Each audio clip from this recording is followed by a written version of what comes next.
Walking Out with Jonathan Holloway and Liam Grundy.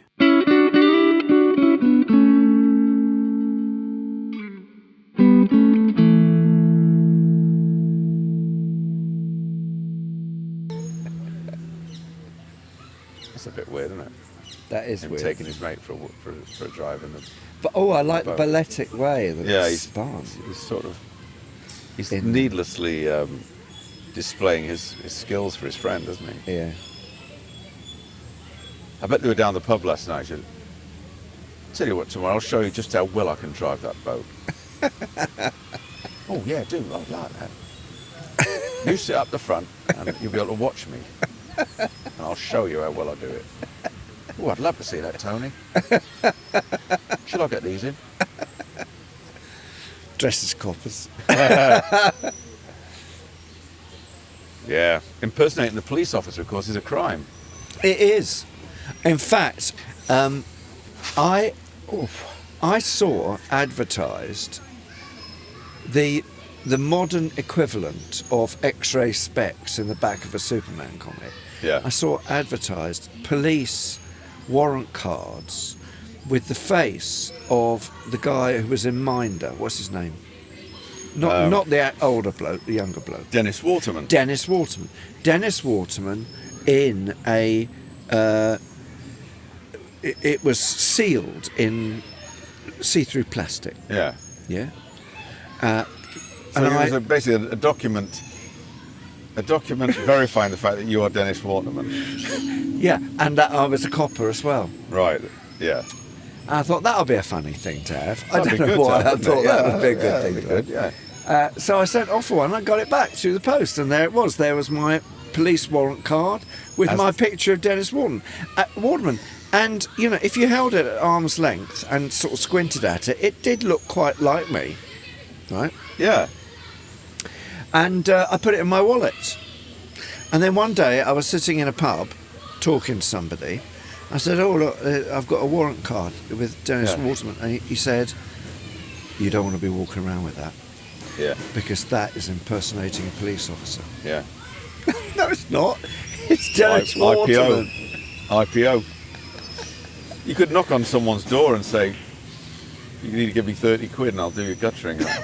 Yeah. I'm a policeman. You can trust me. Trust me. I'm Dennis Waterman. If you want to, I'll change the situation. That'd be a nice. You could do a nice medley with that, and then you could go straight into "That's living all right." Yeah, you could, couldn't you? You kiss all the dames, but you don't ask their names. That's living all right. Oh, yeah. no. Oh yeah. That's lovely.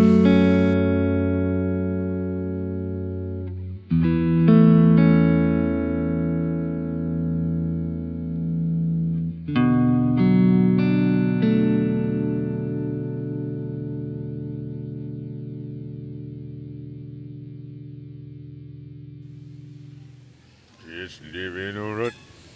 That man over there, he's clenching his backside, you can tell, can't he? Because he's standing up on his paddle. Great core. His core strength is... Yeah, phenomenal. Yeah. Oh, blimey. It's more my game, this now. I might join a rowing club. Really? Think Yeah. so? Yeah, I think so. I think now's the time to start getting fit, I think. Well, also, if you join now, this time of year, you'll probably get some kind of reduction on the annual membership. What's pensioners reduction? Yeah.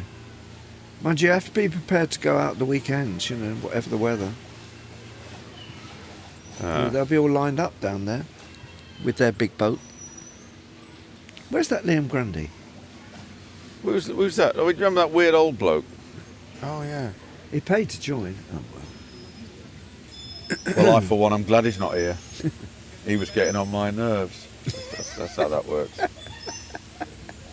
Yeah, I agree with you, you'll say. Not nice, is it, that? No. Oh, look, he's going back across.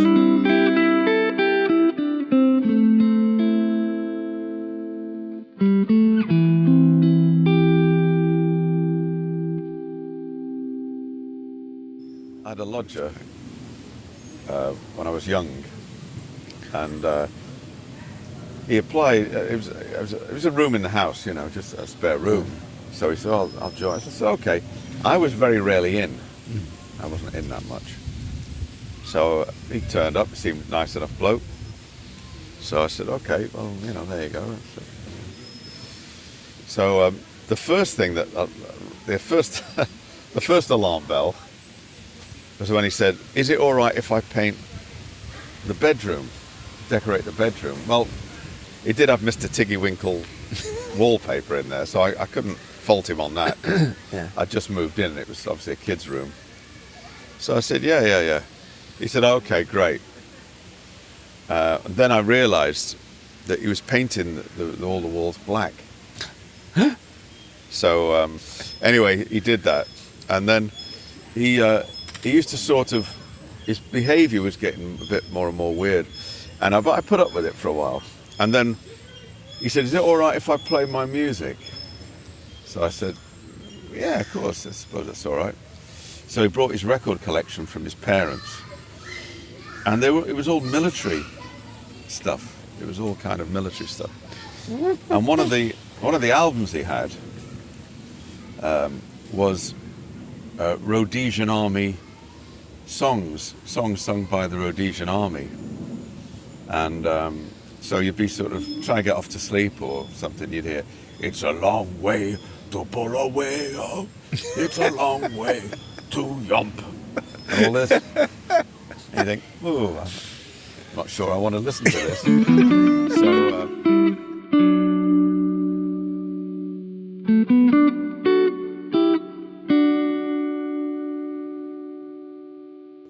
he'd actually joined, he was only a young fella, he'd actually joined the Rhodesian Army. And he started telling me about, you know, when he'd be out in the jungle with, you know, with his rifle, and I thought, I'm not sure about this bloke. So after a while, he said, "Oh, your mate, he's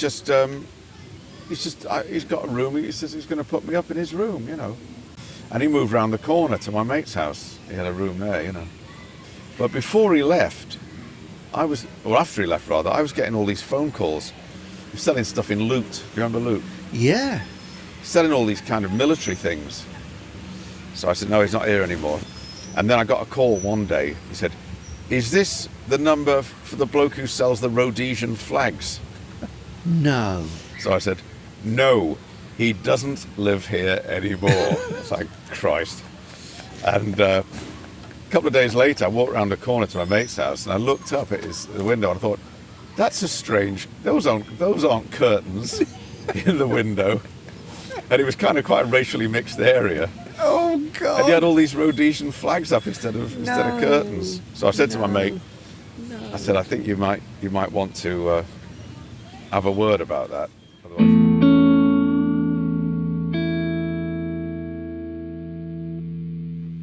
I remember when I was a kid, my dad discovered in our back garden a Colorado beetle. Oh. That looked like a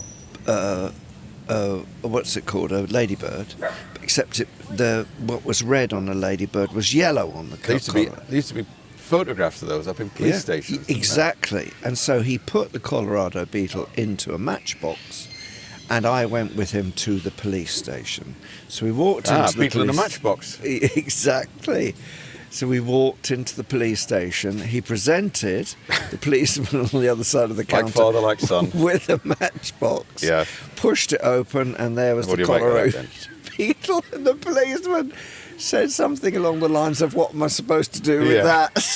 Do you know how busy we are, sir? My father was so deflated. He thought he'd done some really good work. Yeah. By taking the beetle into the police station. He'd wrestled him to the ground. Citizen's arrest of a Colorado beetle. Well, thank you very much, sir. Wow. He was really good value, my dad. He was constantly coming up with things. Did I tell you about the time when we were...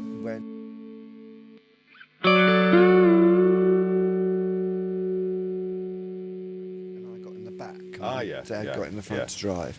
And then he put on So this... you could snigger, He probably. put on this peaked cap covered in badges. And Greg was kind of staring at the back of his head and working really hard not to burst out laughing.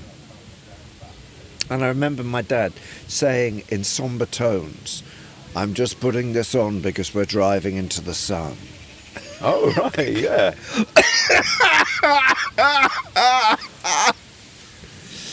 Was your father keen on a pennant? Oh, he liked a pennant, yeah. Ah, right. And Yeah. round the windows, round the back window, or the... On my wind cheater, everywhere we went, and some places we hadn't gone, Yeah. my wind cheater was covered with pennants and badges sewn on it. Against your will, presumably. Well, I didn't think it was a particularly good idea. And when we went on holiday, there was I walking along with this wind cheater on, covered in, Looking like everything. a Formula One racing driver. Yeah. But they'd said things like Paynton Yeah. Yeah. and Honiton. Yeah. Rather than Hitachi or... Yeah. Wow. Did he have... I'd say the other thing that it's kind of these things you think about. Well, I do. The walking stick with the little metal badge that Oh, yeah. you can get those as well, can't you? And Yeah, you can spoons, buy... I think. Yeah. Yeah.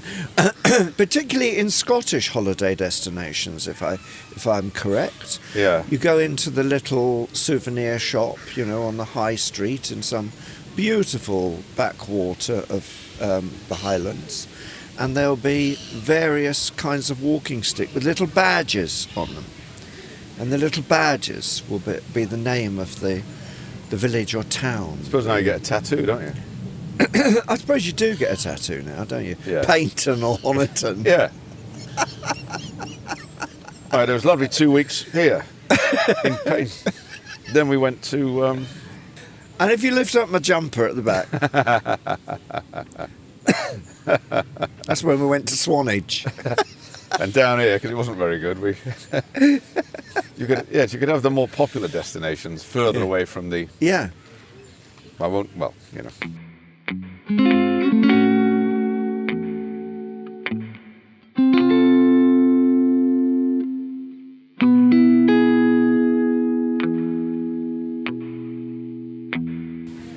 So me and my parents, my brothers were too old by then. Me and my parents went for a week's holiday in Bognor Regis. We stayed in a little bed and breakfast in Bognor Regis. I don't know how old I was, about, I don't know. I was small. Yeah. And but not small enough for not to have marked me. So we and this was one of these boarding houses where they kicked you all out at 10 o'clock in the morning. That's right. Yeah, that's You how had it was. and you weren't allowed back in till 5 o'clock in the afternoon. Yeah. Yeah. So we were kicked out, and it was raining most of the week. So we went and sat on the beach next to those groins on the beach. Yeah. With towels over us to stop us getting wet in the rain. Yeah. And I got impetigo from the... So I came back with a face Oh, dear. covered in... That's that purple stuff that you used to yeah, stick on, yeah, and I had to have scabs all over my face. And I had to have my face sort of painted in this purple stuff. And my brother Steve had emigrated while we were away without telling my parents. So we came back, and there was a little collection of things on the dining table, including his guarantee for his watch and a provisional driving licence. And they were in a little pile. The things he thought he wouldn't need in his new life. Yeah. And his post office book. Wow. Obviously he'd gone out, or maybe we'd locked up and gone down to Bognor Regis, and he was staying somewhere else. But he got into the house by sawing through the bolts on the back door. In order to leave his provisional driving licence. Yeah. And perhaps anything in a matchbox? Is it? Colorado Beetle. But is that what set him off, do you think? I don't know, but that was a very peculiar holiday, and coming home was even more Blimey, I peculiar. My dad, when he did his military service.